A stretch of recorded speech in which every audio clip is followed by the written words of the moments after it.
दिल्लीत मुलीवर घडलेल्या अत्याचाराचा निषेध करण्यासाठी हुजूरपागा शाळेतील मुलींनी मूकमोर्चा काढला। शाळेतून निघाल्या त्या अगदी मूकपणे, पण बोलत होता त्यांचा अबोलपणा। त्यांच्या हातातील फलकावर लिहिल्याप्रमाणेच त्या सांगत होत्या, अन्याय सहन करणार नाही, अबला नाही सबला आहोत। दिल्लीत मुलीवर घडलेल्या अन्यायाचा निषेध करण्यासाठी गुरुवारी हुजूरपागा शाळेतील मुलींनी मूक मोर्चा काढला। सध्या महिलांच्या मनात भीतीची भावना आहे। सुरक्षित वातावरण हा आमचा हक्क आहे आणि तो मिळवून द्या, ही मागणी देशभर महिला करीत आहेत।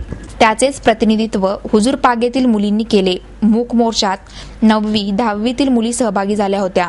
शिक्षकांनी पांढऱ्या साड्या परिधान करून दिल्लीतील घटनेचा शोक व्यक्त केला। मुलींनो, रक्षणासाठी दुसऱ्यांवर विसंबून राहू नका, असे संदेश मुलींनी फलकांद्वारे दिले। शाळेच्या पदाधिकारी विद्या महाशब्दे, जयश्री बापट इत्यादी यावेळी उपस्थित होत्या।